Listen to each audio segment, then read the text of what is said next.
eto afovoantsika lay mazava tokana sambatra izay mahita azy fahovelona ry Jesosy iresao izay mpianatra afana sy atanjao ny finoana ianao. Mbola araka ivavaka isika tompoko. Saotranao zay Andriamanitra tompo tianay noho ny alehibe ny famindramponao sy ny fitiavanao anay. Tena dia olona tsy mendrika anao azy zay noho ny fahotanay dia mbola omenao zao fotoana izao. Ahafahanay miverina aminao, mibebaka aminao, mandre koa ny teninao, mivavaka aminao, dia mamindrafo ary mamelany heloka rehetra anao Jesosy. Dia misaotra anao koa izay satria matoky ny teninao zahay ianao ny fanampanantena, fa raha misy roana telo mivory amin'ny anaranao dia eto voanay tokoa ianao. Dia matoky zahay amin'izao fotoana izao fa manatrika anay amin'izany fotoana izany. Eto voanay ianao hitory ny teny ho anay tsirairay avy. Hitory ny teninao aminay tsirairay avy. Dia mangataka aminao zahay Jesosy. Mafenoy ny fanahy masonao zahay tsirairay avy mba haizanay tokoa. Mandray izany teninao izany aty ambonay. Mba haizanay tokoa mibebaka ny honotana ataonay. Mba hatsapanay isanandro fa mpanota eo anatrehanao izay ary hibebaka koa isanandro noho izany fahotanay izany. Dia meteza Jesosy hiteny aminay tsirairay avy fa vonona isaino anao zahay. Dia amin'ny anaranao rery ihany no andrena sangatana izany vavaka izany. Amen. Ny ten'Andriamanitra izay fampizarantsika fohy amin'ity tolakandro ity dia arak'izay hitantsika amin'ny Matio. Dia ny Matio toko 7 ka mahatratra ny 10.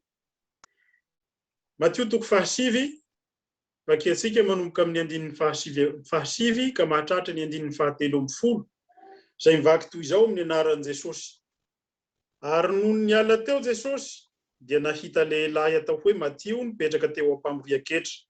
Ka hoy izy taminy, andeha anaraka ahy. Dia nitsangana Matio ka nanaraka azy. Ary raha nipetraka nihinana tao an-trano izy, ndreo nisy mpanota sy mpamory hetra maro tonga ka niara-nipetraka tamin'i Jesosy mba amin'ny mpianana. Ary ny fariseo raha nahita izany dia niteny tamin'ny mpianatra hoe, nahoana kosa ny mpampianatra anareo ny miara-komana amin'ny mpamory hetra sy ny mpanota. Ary raha nahare izany Jesosy finaritra ny mila mpanao fanafody fa mandehana ka mianara izay hevitry ny teny hoe, famindram-pony sitrako fa tsy fanatitra alatsa-drà. Fa tsy tonga hiantso ny marina fa ny mpanota. Amen. Ray masono manamasinana amin'ny fahamarinana fa ny teninao ny fahamarinana. Amen. Raha mamaky ny soramandry mialohan'izao teny izao isika dia mazava ny famidinana atao eto hoe niantsoana any Matio sy ny fanasana nataony tao an-tranony. Niantsoana any Matio sy ny fanasana nataony tao an-tranony. Ka raha tiantsika fohy ny teny izay nivakiantsika teo zany dia Jesosy niantso ny mpanota. Niantso ny mpanota mba hanaradia azy ary tsy miantso irery ihany fa koa momba azy, miaraka aminy, miady ho azy amin'izany fanarahan-dia azy zany, tsy mamela azy ho irery. Raha resahasika fohy amin'ny kasika ny fiantsoana dia azo lazaitsika hoe misy karazany roa. Ao ny hoe ny fiantsoana ho amin'ny famonjena ary ao koa ny fiantsoana ho amin'ny fanompoana. zavatra zay azo lazaina ihany koa mifandray ireo mifandray ary zavatra mifampitohy satria nahoana ny olona vao antso amin'ny famonjena ny olona zay nandray an Jesosy zany manaiky an Jesosy mino an Jesosy dia tsy olona mipetrapetrapoana tsy olona mipetrapetrapoana araka ny tenin'Andriamanitra manao hoe ny finoana tsy miasa hoy izy dia finoana maty ihany ka dia atsoana koa rehefa aveo hizara izany famonjena izany hitory izany famonjena izany ho amin'ny hafa ka eto ny olona izay nofidian Jesosy ho antsoany dia olona tsy mba araka izay eritreretantsika olombelona azy matetika isika raha hifidy olona anankiray amina asa anankiray na hifidy olona anankiray amina zavatra anankiray dia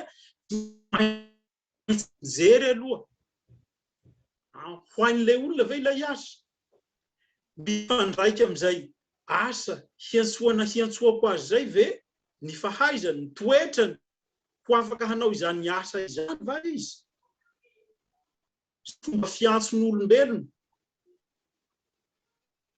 manana izany fijery zany mialohany eny na dia mitady asa aza itsika dia tsy maintsy manao CV manao lettre de motivation misy ny entretien d'embauche mba hijerena tena olona mahavita ilay asa ve na dia ety ivelany ihany no ahafantarana izany fa tsy afaka mamantatra loatra ny ao anatiny isika olombelona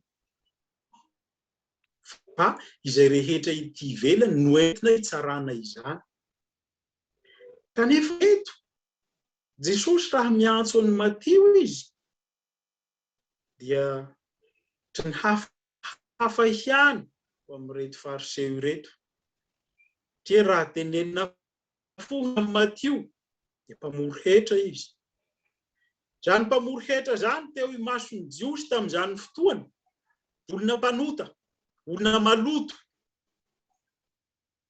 sokajian'izy ireo mitovy amin'ny vehivavy jangako mihitsy azy satria nahoana olona niara-ny asa tamin'ny fanjakana Romanina izay nangeja nampijaly azy ireo ka izay no nahatonga ny reto fijery ny fariseo ireto ho hafahafa rehefa niaraka tamin'ny Matio niara-ny sakafo ny an-trano tany amin'ny Matio sy niaraka tamin'ny mpanota hafa Jesosy kanefa eto dia Jesosy izy dia tsy mba namela ireo tsy hoe natsoany Matio andao anaraka ahy dia eo navelany eo amin'izay dia miady rery eo Matio dia miatrika rery an'ireto fariseo reto dia ninona ataon'ireto fariseo reto dia eo miady rery eo izy tsy izay nataony Jesosy natsoany Matio dia niara-ny sakafo taminy niaraka nijanona taminy teo izy niaro any Matio teo taminy nataon'ireto fariseo reto ary io dia mampatsiahy kely ny teny anjarantsika tamin'ny alahady heriny amin'ny fahasarotany ny fanarahan-dian'i Jesosy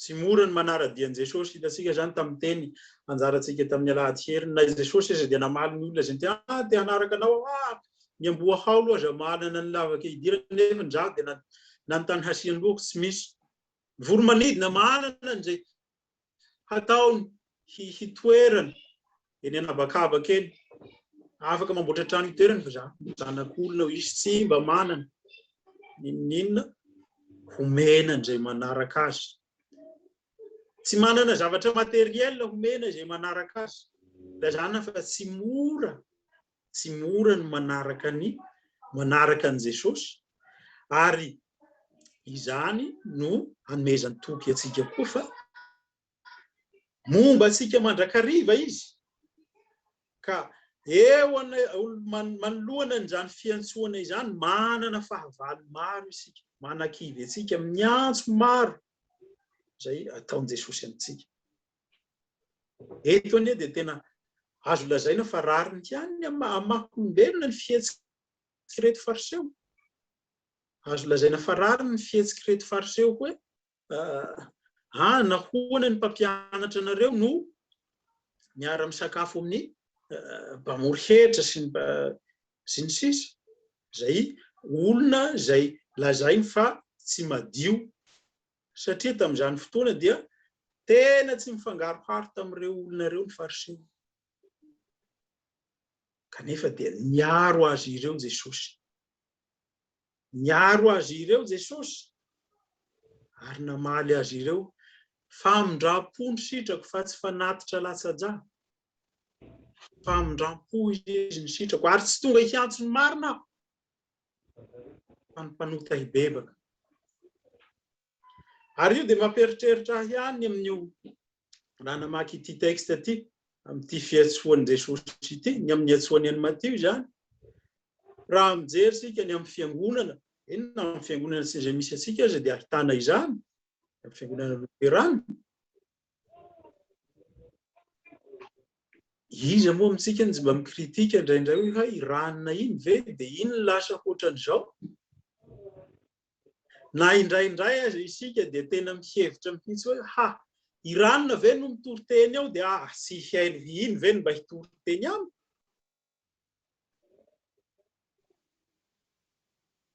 Indraindray dia manana fijery tahaka izany isika. Zay dia mahakamo mihitsy mamonjy ny fotoana tahaka izao fa dia izao ny zava-misy any.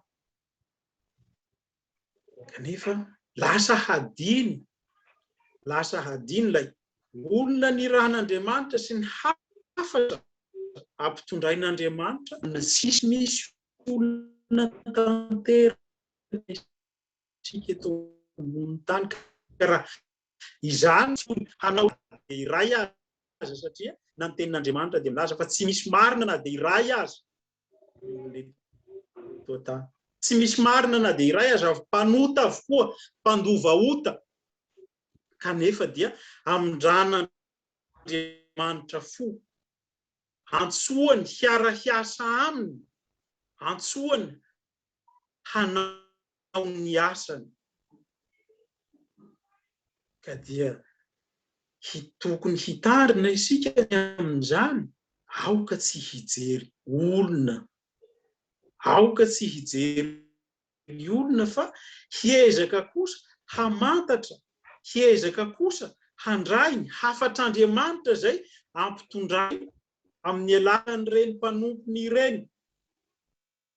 Satria dia ho reraka ihany anie raha dia ny olona no jerena, satria tsy maintsy hahita-kilema ihany sika raha ny olona no jerena. Tsisy olona tsy manan-kilema eto an-tany.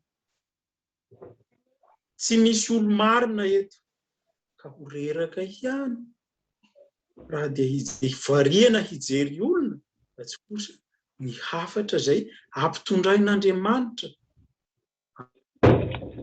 mpanompony izay natsoiny ireny.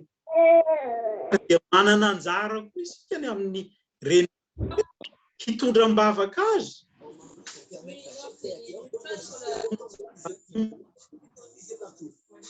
Mahasoa tokoa.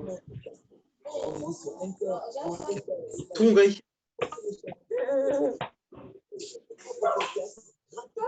mpanota isany nahadoman'ireto eo teto. Satria ny hevitra izy eo fa dia olona maloto, tsy mendrika le olona Jesosy reto, ka hadininy momba azy, hadininy ny hafatra izay tsy voaray, ny hafatra izay famitena izay teny ampitahina dia jamba izany fahadisoan'ny olona hitan'izany ny mason'izy ireo, hany ka tsy mahita ilay famonjena atolotra an'i Jesosy. Ny hevitra ny tenan'izy ireo ho madio sy masina izy ireo, ka tsy sapany fa izy eny ny tena lazain'i Jesosy, isika rehetra ny lazain'i Jesosy amin'izany hoe tsy tonga hiantso ny marina fa ny mpanota hibebaka. Matetika rehefa maheno an'io teny io, tsy tonga hiantso ny marina Jesosy fa ny mpanota hibebaka, dia indraindray isika manala ny tenantsika satria efa mpiandry aho na efa mivavaka aho, efa tany am-piangonana fa nandray ny fanasan'ny tompo aho, efa voavelan'Andriamanitra ny helo. Kanefa mitodika amintsika rehetra izany teny izany, tonga miantso atsika rehetra Jesosy, tonga miantso fa hibebaka, miantso atsika isan'andro izy satria dia manota isan'andro izy misaraka amin'ny dia miantso atsika isan'andro novo izy.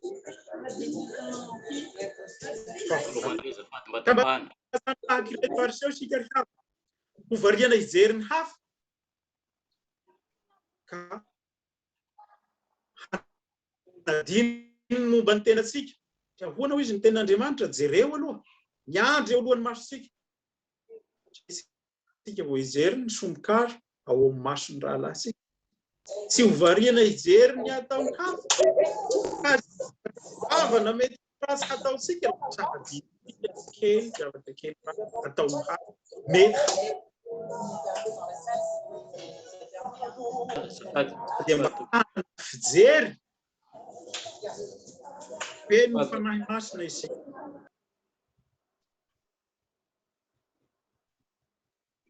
Ka dia tsarovy ary havana fa Jesosy ny miantso atsika tsirairay avy, ary izy koa ny miady ho atsika.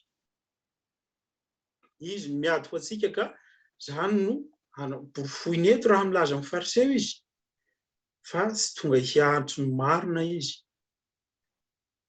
fa ny mpanota hibebaka.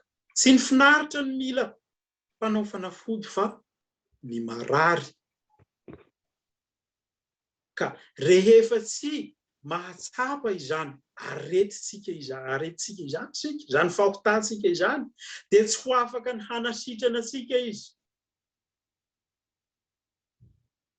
Tsy ho afaka ny hanasitrana atsika izy. Isika le raha marary mandeha dokotera isika satria tsapantsika fa marary sika, resy lahatra sika fa marary sika, manaitaina ny nofitsika. Dia manaiky sika ny handeha dokotera mba homena fanafody. Dia tahaka izany koa tsapatsika fa marary ny ota. Isan'andro ny fanahintsika. Tsy maintsy eketsika fa simba ny ota. Isan'andro ny fanahintsika. Tsy maintsy eketsika fa tafasaraka amin'Andriamanitra isan'andro sika noho ny fahotantsika. Ka amin'ny faneketsika izany no ahaizantsika manatona an' Jesosy mba ho sitrany manaiky any marary aho Jesosy. Marary aho noho ny fahotako. Fa mba sitrano aho, mila ny fanafody avy aminao aho. Fa tsy fanatrian'izany hanao tahaka ireto fariseo, tsy mahakasika ahy zany, tsy zahay zany. Ary tsy vitan'izay ary hoe tsy manaiky hoe ry zareo ilay marary fa tsy vitan'izany fa mbola te hanakana koa ny hafa izay manatona an' Jesosy te ho sitrany. Ka mba tsy hisy ho amintsika ny ho amin'izany dia ny hanakana ny hafa mba ho sitran'i Jesosy, fa kosa hitaona ny hafa koa isika. Hitaona ny hafa eo amin' Jesosy mba ho sitrany. Hitaona azy amin'ny alalan'ny fitoriana teny. Ho antsika izay natsoina ho amin'izany. Hitaona ny hafa koa amin'ny alalan'ny toetra tsika.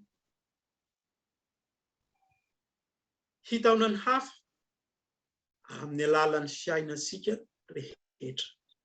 Satria tsarovy fa tsy ny fanazavana ny tenin'Andriamanitra ihany no atao hoe fitoriana teny fa na dia ny fiainatsika aza. Izay rehetra ataotsika eo amin'ny fiainatsika andavanandro ka hitany olona dia toro-teny velona izany hanambarana ny Kristy.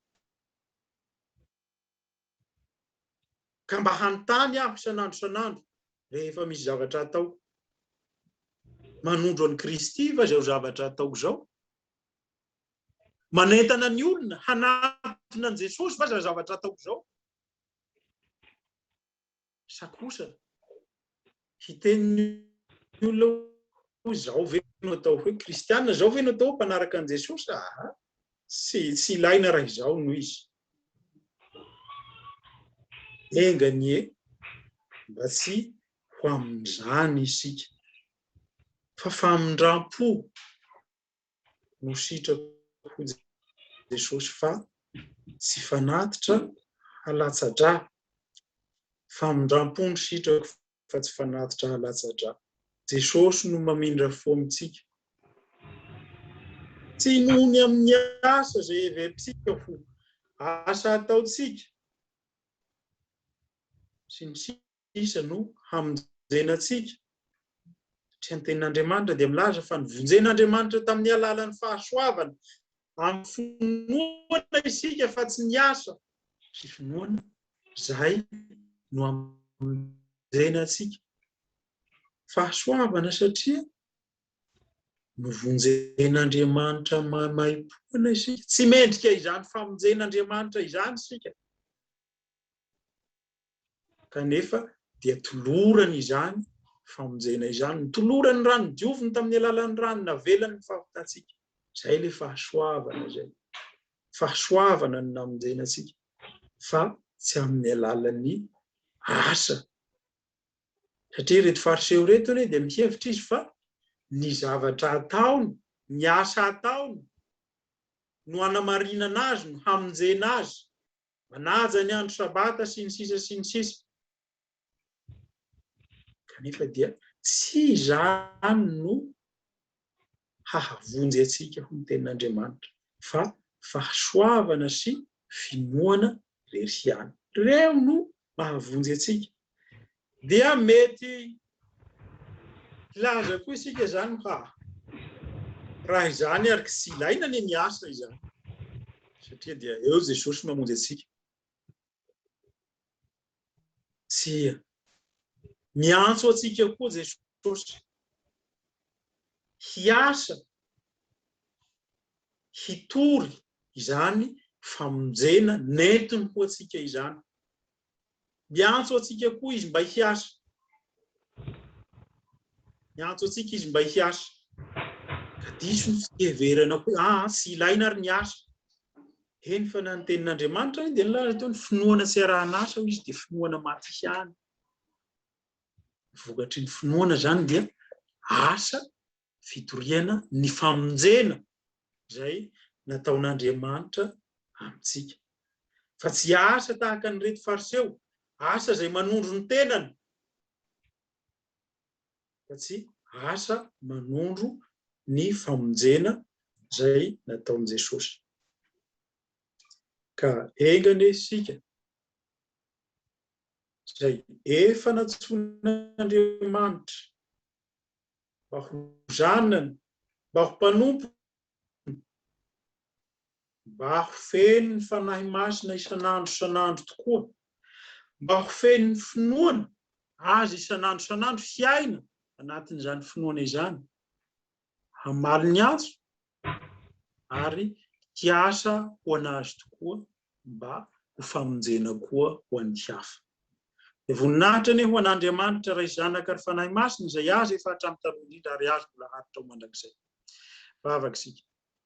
Misaotranao izay ry Andriamanitra tompo anay, ny amin'ny teninao, ny amin'ny antsoanao anay tsirairay avy, ny amin'ny famonjena vitanao, dia izay mba hihazony izany famonjenao izany, hitoetra eo aminao mandrakariva Jesosy, hanao koa ny asanao araky ny sitraponao irery ihany. Dia tahio koa ny fitohizany izao fotoana izao. Dia amin'ny anaranao rery ihany no andrena isangatany vavaka izany. Misaotra Jesosy eo. Amen.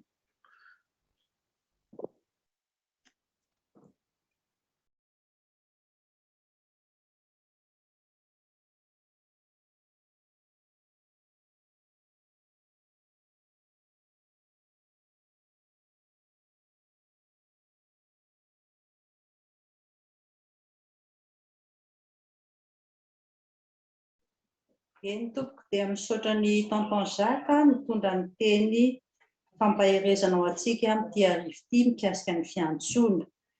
Ary hoy Jesosy hoe tsy tonga hiantsony marina aho fa ny mpanota mba hibebaka. Ka inganeka mba ho mendrika izany fiantsoana izany tsika rehetra. Dia voninahitra no ian'Andriamanitra rery fiadanany tompo eo aminao sy ny ankonanao tonton Jacques. Ny tenina rehetra ry tompo tianay no tsy mamanapetra vato mandraky izay ho levona vokoa izao petrizao avitra tokoa zao teny